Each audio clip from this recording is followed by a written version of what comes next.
Right. Hello. Welcome to today's astrology study group. And we are going to dive into the whole concept of the houses of health and astrology. So, without any further ado, I want to draw your attention to this picture.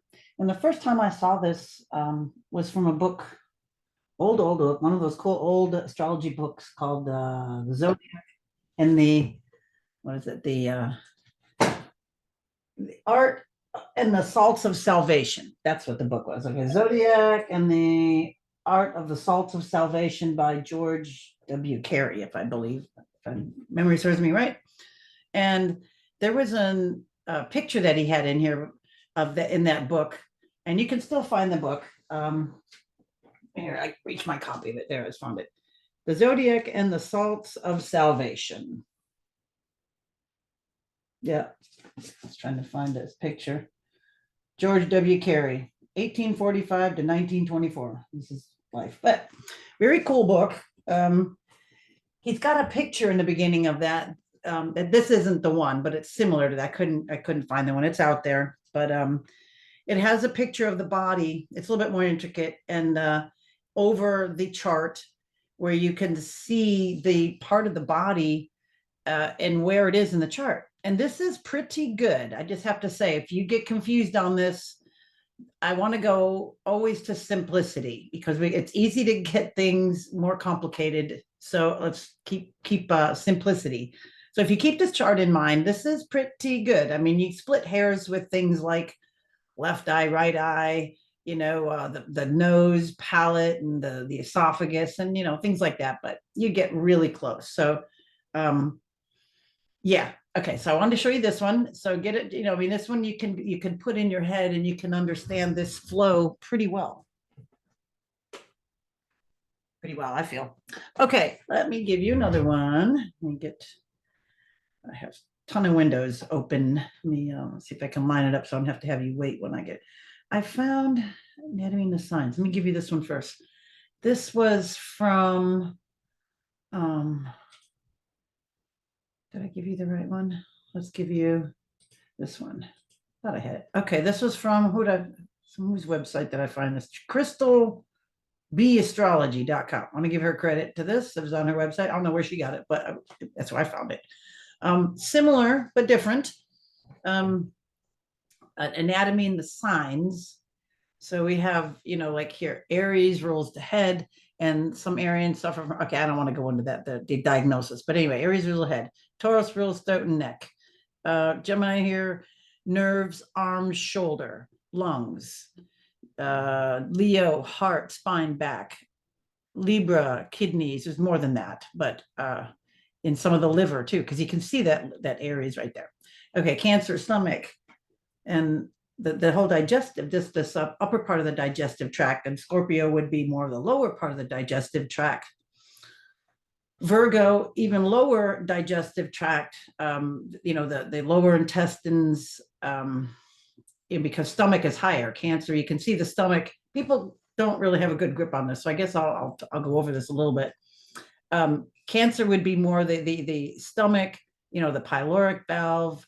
I would say probably the spleen, since it's on this side as well. The spleen would be here. It's not showing it here, and then the other side you have the liver and the gallbladder and the pancreas, which would be under Libra, which would be under Venus, which would make more sweetness. So you can kind of backtrack that way. I'll try to go back and forth a little bit while we're going through some of this. And then here's Scorpio, sex organs. They designated that more, this area, the sex organs, more for Scorpio, and the bladder and colon, and the intestine, large intestine more to Virgo. Small intestine, probably it's not showing it so much, but it's all wrapped up in here, and I would think that would also be Cancer, because that that goes right into that. The upper part of the intestines is the small intestine. The lower part is the large intestine, so that would go more for the Virgo. Okay, we've got that differentiated. Sagittarius, you see, they're just going down and around here. I don't know, flip-flopping like that, but let's go order of signs here. Okay, so well, we already showed Libra, Scorpio. Okay, so we'll go. The Sagittarius rules hips. We got the hips part, and then I guess I don't know. Well, I guess part of the liver, thighs. We'll go more into that later. Aquarius, a little bit lower, rules the circulation. There's more to this, but I'll just read what they have. Pisces, feet. Capricorn, knees, bones, teeth. All right. All right. Now let me get another one. I like these charts. Let me get, can I get it to you before? Let's see. I think I can. That's signs. Let's get you the planets. All right. Go to planets. Okay. And again, this is Crystal B Astrology. I found that. I just thought it was a good, just sometimes the more representations you see. Sun traditionally rules the heart to the back and the spinal column. Thymus, because that's vitality. That's part of your innate immune system. Mercury associated with respiration, the brain, nervous system as a whole. The moon connected to breasts, nurturing, the food system, including esophagus, stomach, liver. Now they're relating this one to gallbladder, bile, ducts, pancreas, intestines. You'll find a lot of overlap. Kidney, Venus, kidneys. I'm not understanding throat, because that's usually Taurus, but I guess, well, Venus rules Taurus. Okay, lumbar, kidneys, parathyroids, which helps control calcium levels of body fluids. So yeah, you got the parathyroid calcium under Venus there. That's cool. I didn't know that. Mars, muscular, urogenital system, gonads, sex organs, ovaries, testes. It's an extension of the planet's association with physical sexual expression, right? Jupiter links body's largest organ, the liver, purifying function. You figure the largest planet, the largest organ. It also connects to the pituitary gland, the master gland that regulates hormones, which would be physical growth. Makes sense. Uranus, circulatory system, gonads, pineal body, an area of the brain important to animals, but I'm not gonna read that. It's a very, very, it's a very important organ for any kind of psychic development. So the pineal. Okay, Neptune connects the general nervous system, thalamus. A lot of things are hidden under Neptune. I'm just reading this because there's more. But anyway, Saturn, connection to the bones, but also gallbladder, spleen, skin, and teeth. All right, let's just go a little bit more. I'd like to give you a few. One more. Here's this. Is it the one? Yeah, let me give you this guy. Actually, I got two more. All right, just another, instead of having it wrapped around the chart, you see it just this way. We see it just going down. You got Aries the head, and see this has got some Vedic influence as well. The head and face, Aries, look at, they got like the face and neck, Taurus, Gemini shoulder, be lungs, Cancer, this upper part of the chest and upper part of the abdomen, I would say abdomen, heart, this area, and here, chest, heart area is Leo, and would be spine on the backside. Stomach area, I see that's kind of missing. I don't like to say stomach area because it would be more intestinal area and lower intestines, but you can see this the way they have this. Oh, private parts, how cute.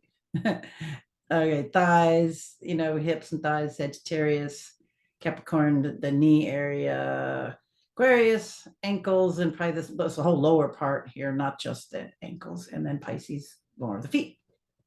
All right, and this one. All right, for people that need to see it in word form, Aries like head, brain, face, Taurus, throat, neck, and lips, Gemini, lungs, hands, arms, Cancer, stomach, breast, chest, ribs.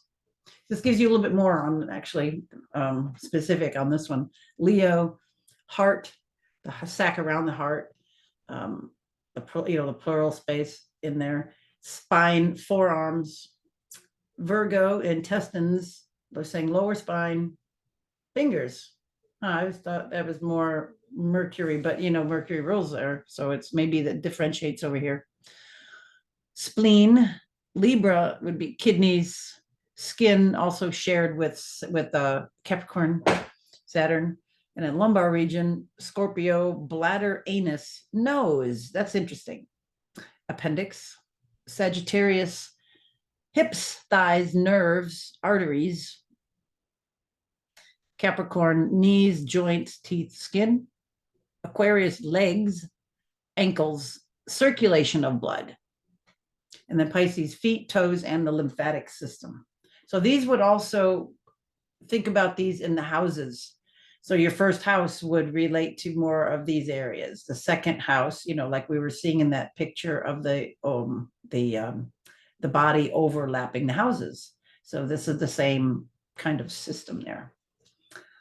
Okay, them now. Keep that in your head, and let's go look at. I think this one I was trying to give you a good dignities chart, your essential dignities, and basically, let's review this real quick. Each planet is rules a certain sign, and the detriment would be the opposite of what it would rule. So if we just kind of run down this, the sun rules Leo, but its detriment is the opposite time of year in Aquarius. The moon, rules Cancer, but its opposite time or its opposite sign would be Capricorn.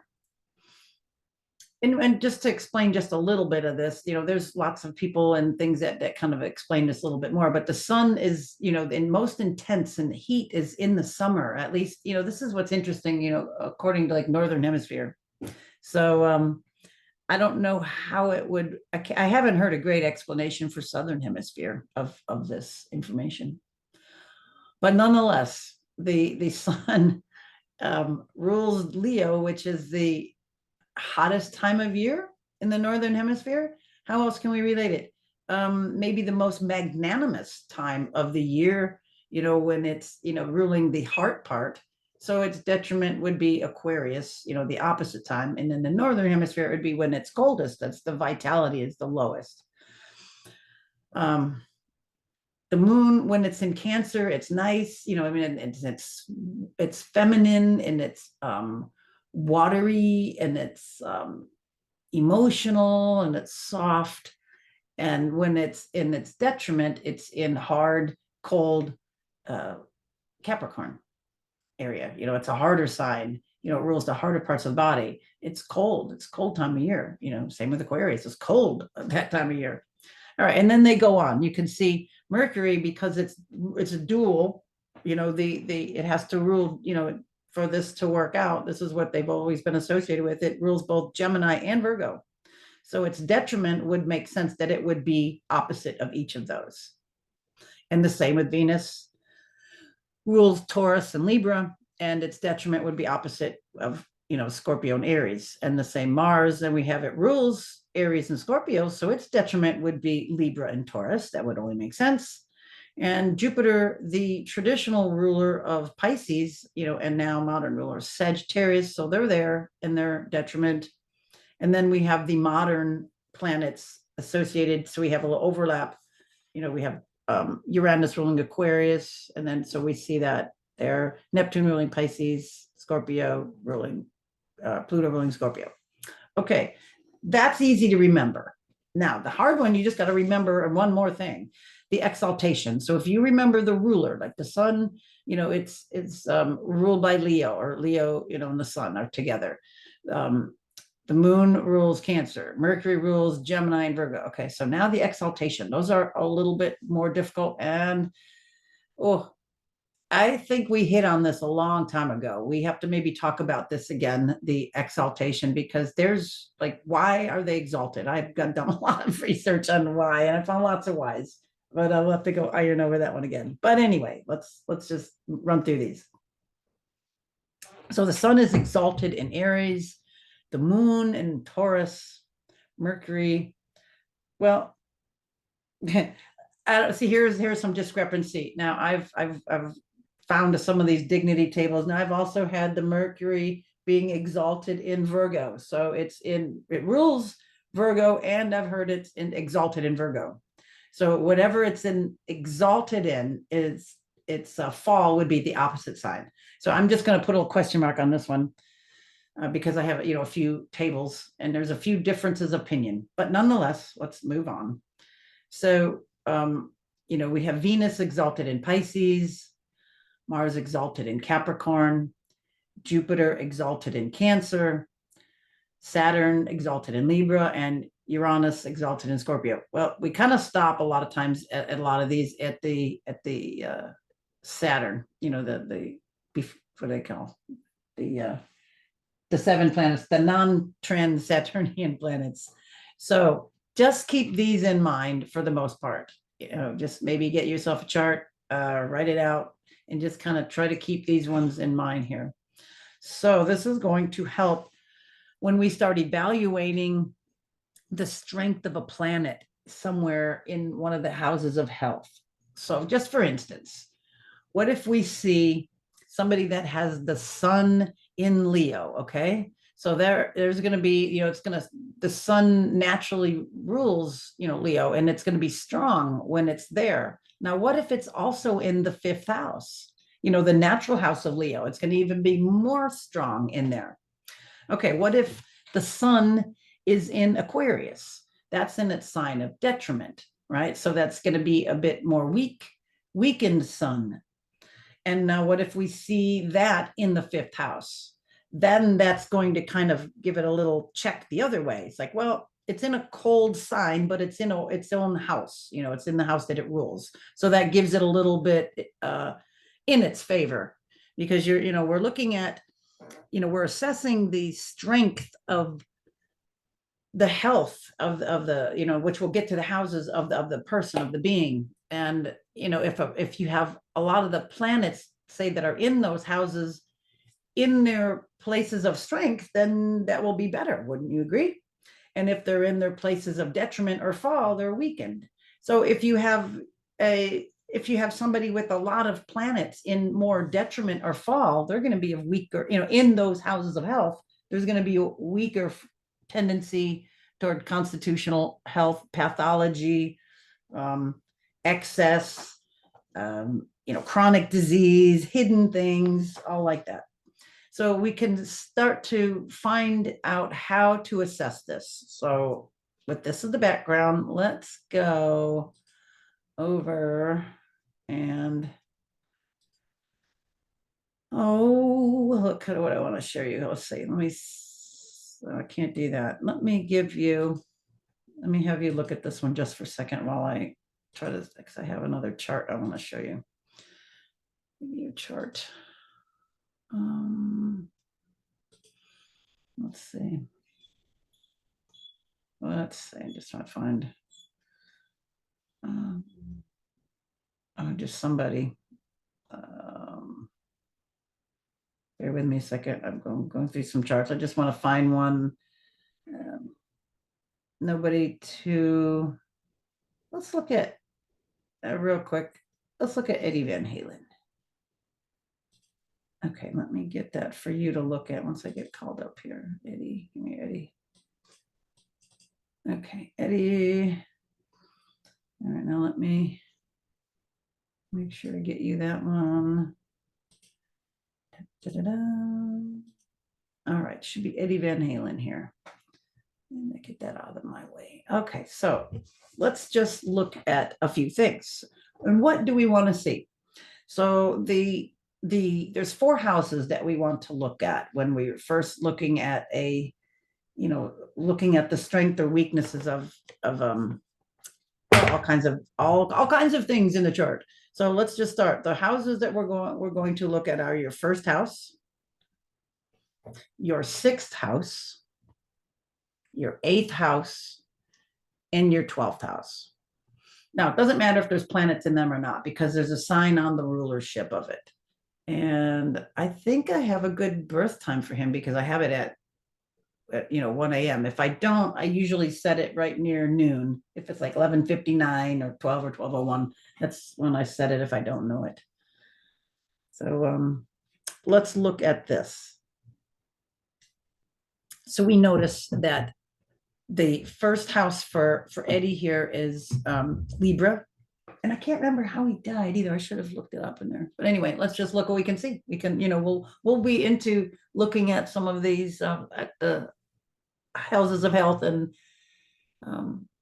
I don't say medical astrology, health astrology. I'll say health astrology probably for a while because it's important. So he's got Libra here, and Libra, and then all right. So we notice we got Libra here. So let me get like a little note. So we want to take notice. Okay, so our first house. The first house again is like the constitution. It's the physical body. It's your natural tendencies. It's the architect of the body. It's like kind of how how the body looks. Is it lanky? Is it squatty? Is it thin and light? Is it heavy set? Is it, what is its constitution? If you study Ayurveda, the Vata, Pitta, and Kapha are wonderful, explanations for understanding that. So what else here? Okay, so we're going to look at that, and then we'll also notice, all right, so we have Libra here, and we have to notice what is it about Libra. Libra, we know, is a cardinal sign, so we look at its mode, and then we look at its element, and it's air. So we got cardinal air. So we can imagine just, okay, his outer physique, he's probably thinner, lithe, thinner boned, refined. He wouldn't be the big burly kind of person, just thinking about it like that.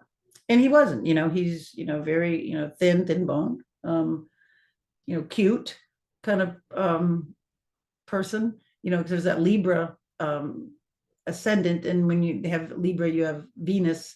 So when anything near the ascendant with anything to do with Libra usually has better looking. If you've got Venus on the ascendant, then you probably have some kind of refined features, good looks, or Libra ascending, you have more of a nicer appearance because that's what, that ascendant, is your physical self. That is where your spirit is met and it's into the physical. That is what is coming up into the world.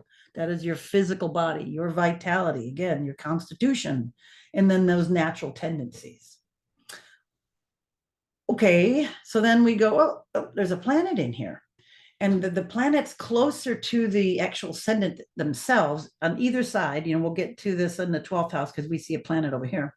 Interesting, Neptune in the 12th house. Okay, we won't go there at the moment, but we have to notice that because that's fused in with part of the physical body. Anything closer to the ascendant, anything in the first house, but then anything close to the ascendant is going to really color that physical expression.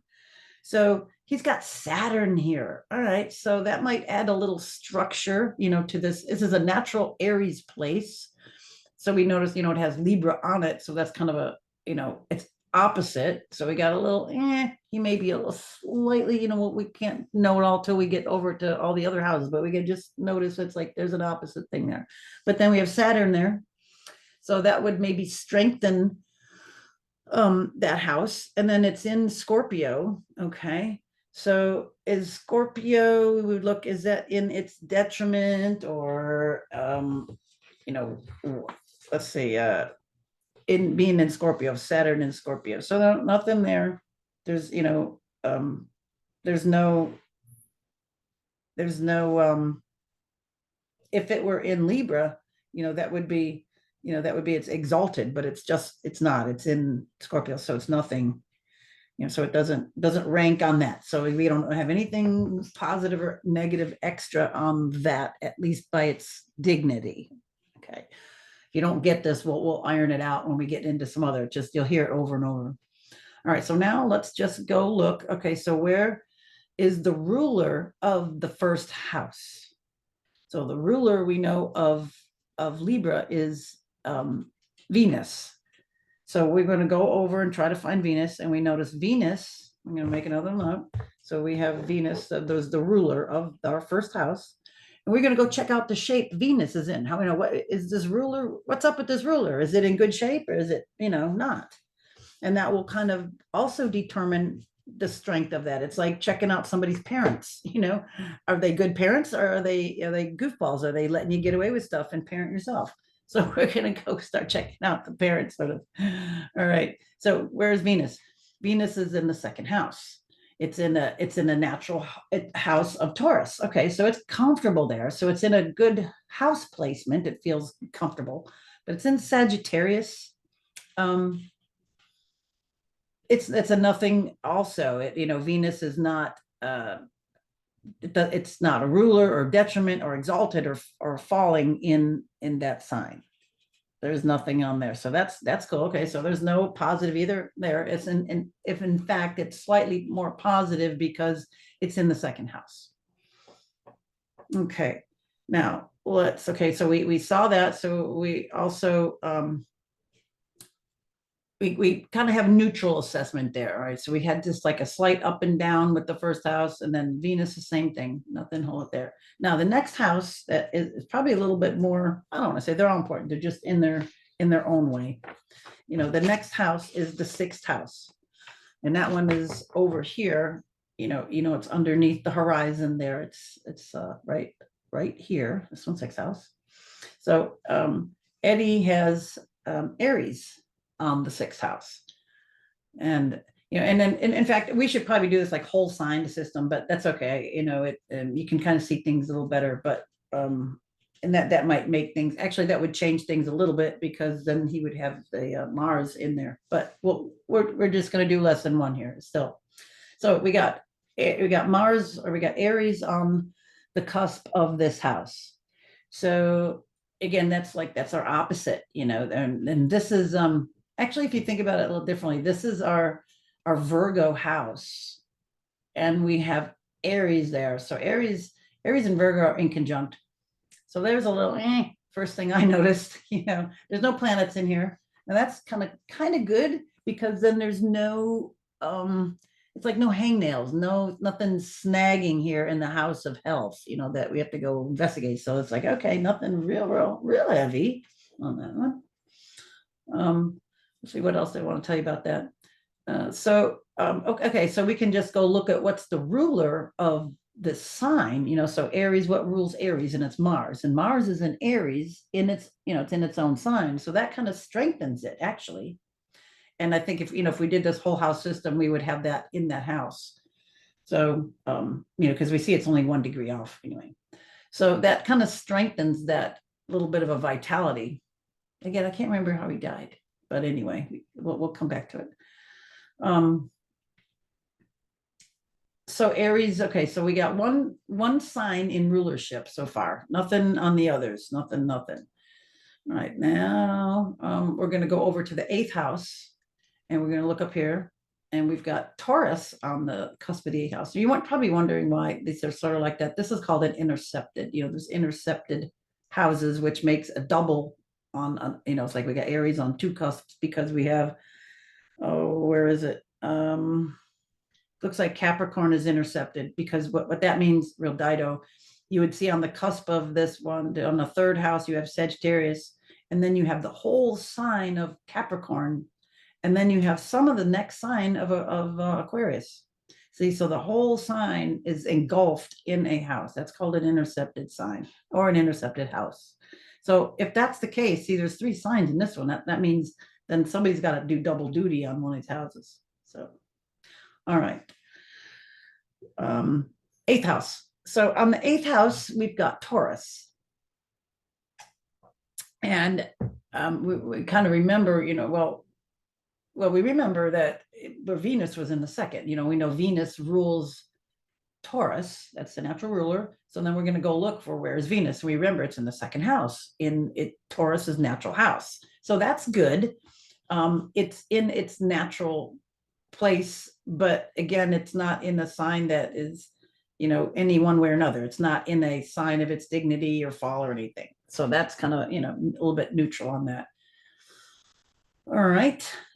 There's a lot more to this, but I'm just looking, I want to show you how to start looking for these things and to how to assess little situations. All right, let's go do our last one. And the last house, well, actually, I didn't talk a little bit more on the eighth house. So your eighth house is where you've got your deep dark caverns of the self. It's your aspects of the self that are, regeneration, or degeneration, and then regeneration. That's um, the Scorpio house. It's what's hidden. So it's the degeneration because things sometimes have to be taken apart before they can be reconstructed. Just about everything has to be, you have to take it, anything, you'd have to put it out on the table so you can see it or tell somebody about it, and then you reconstruct it. So that's kind of how that side works. It's transformational, I mean, transformational. It's healing. It's also where chronic disease shows up.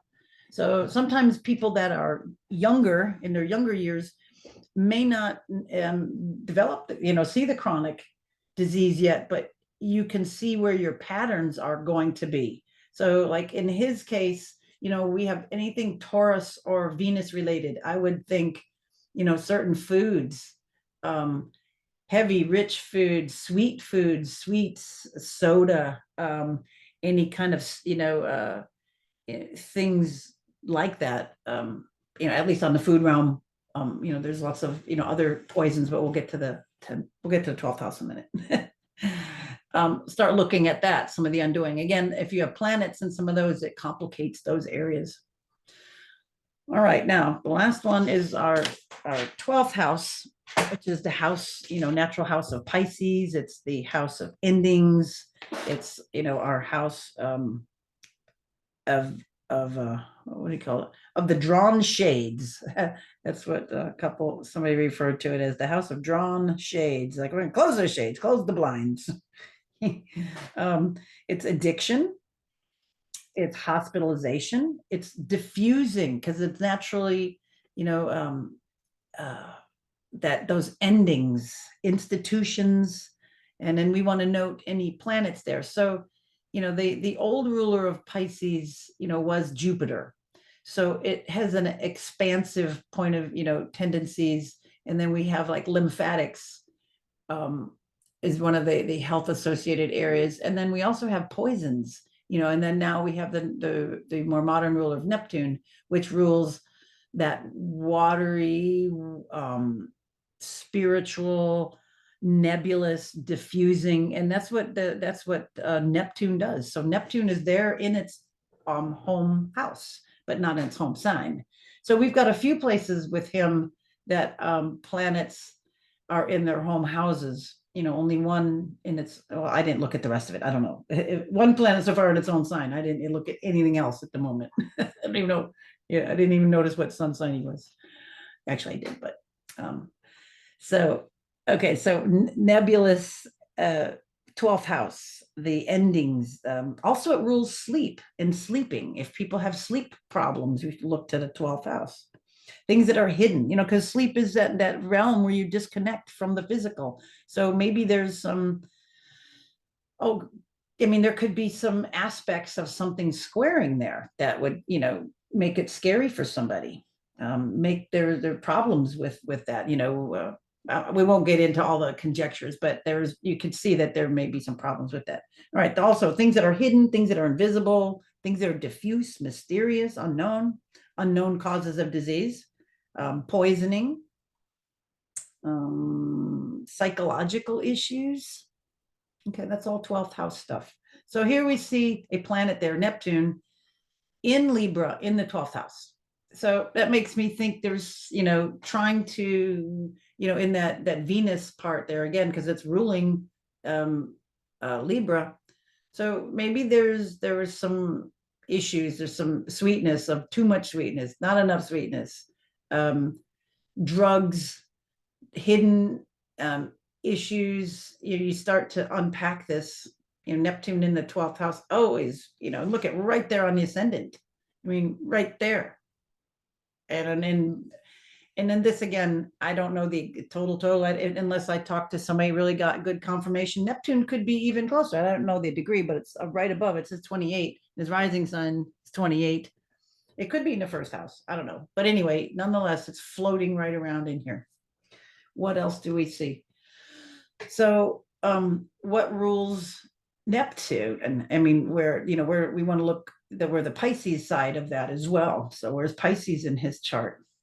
We might get a clue of certain things. Pisces over here in his, fifth house of creations, of fun, of love affairs, of, all that stuff. Oh, maybe sexual disease. You can start seeing how we can create a lot of problems. And again, I don't know anything about his health, his life, or anything like that. I'm just showing you how to start unpacking some of this. Okay, let's see. To reiterate, we have again our first house, our sixth house, our eighth house, and our 12th house. So you look at what rules the house, you look at the cusp, and you ask yourself, okay, again, that this is Libra. What rules Libra? And we go, okay, Venus. And then we're going to go check out the shape Venus is in. So you go look at that. And then we can also be noting as well, like cardinal, making a little list of all of the modes and the elements to see if we have a imbalance or some things are siding up here, that are similar. So, we got Venus here. It's an immutable fire sign. And let's see, we had the Aries over there, that part of this chart in the sixth house. So that is a cardinal fire. And our eighth house, we have Taurus, so that's a fixed earth. And our back to our Libra here, on the cusp of 12th house is the same as the cardinal air. So let's see, cardinal, we got a bunch of cardinal.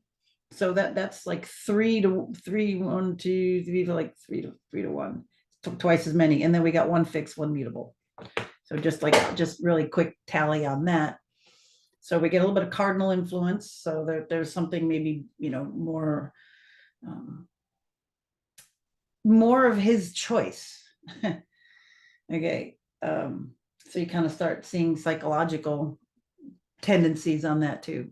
All right, so let's tally all those up. We looked at that. What else was I? You're looking at any planets in there, and then we're going to go and do the same thing with the planets and see what shape they're in. Then the last part of that, and then I'll probably end that with today's on that because this is a lot.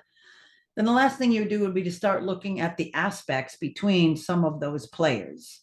So, we have here our Saturn. We're going to see if Saturn, our first house, our physical body, and so how stressed it is, and who of what all these players is making in what aspects to Saturn. So let's just do this one real quick. We got Venus over here, semi-sextile awaits, right over here, the next one, and that's barely 30, it's 28 degrees away. Just interesting that's 28. So we got a little 28 rather, all right, just side note. But nothing going on there, nothing there. 5, I mean, major angles I'm going to do. So we've got over here Aquarius. Let's so what do we got here? We got 1, 2, 3. That's a fixed sign. Excuse me. And then we have our Saturn being in a fixed sign. So we see that this is a square. So Saturn is one being squared by Mercury in Aquarius. So he didn't, being a guitarist, he wasn't quite the frontman singer. I don't know how much he really sang. I have to go back and look at Van Halen. I don't know if he did. He did backup if he did anything, or just a little bit of that. But he wasn't the. It was like, nope, I'm gonna play the guitar. I'm not gonna sing. And because we got the moon over there too, and then we got the moon. Well, both of these would be pretty close to trining his ascendant, though. And then the moon is trining his ascendant and his Neptune. All right, so I don't want to get all into the psychology of that, but we're just noticing that. Okay, we're looking at Saturn, but we just couldn't help notice that. So, so Saturn is being stressed, but the ascendant itself has got a little, this is trining because that's the sign, an air sign. It's an air sign. All right, nothing going on here. It's 8 degrees or 7, and then 4. We got 23. that's kind of making us something again. And I'm kind of noticing that, we got an inconjunct with Jupiter and Mercury. So there again, maybe he didn't want to talk and say a lot of stuff. Big planet, but got an odd aspect. But what else? We're talking about Saturn. So that would be trining Saturn because that's water, so that's giving him that big energy, and hits right up there in his midheaven. And then he's got the structure to do it. And with Uranus being right there, a nice conjunction of these two, that luck out of the blue, stardom, people loving it, getting the band together, be on the road. It's all coming together up here. It's in the ninth house, but it's close to the 10th, right there. It's at the top of the chart. Making nice aspects to the planet that's like, it's part of his identity here. He's like, to me, it's like also a sex appeal by being in Scorpio. But like Saturn it's odd.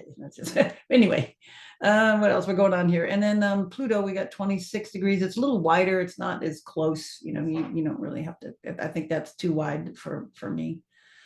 All right, so that's the way we assess Saturn. So we've got one difficult, and then another good one, two good ones, kind of. It's a little out of order, but it's with this one, and they're still there. You have to weigh all those pros and cons. So we could then go and make, like, a little assessment. I've got a little chart here going, a little thing, and I would just start to make note of all these things, and then as you talk to that person and they unfold, like, yeah, I got this, I got that, it's like, oh, then it starts to make sense. Okay, so I hope that helps, and we'll dive more into this. So grab out your charts and your dignities and just start looking on that level, and we'll see you next time. Thanks for being here. Bye-bye.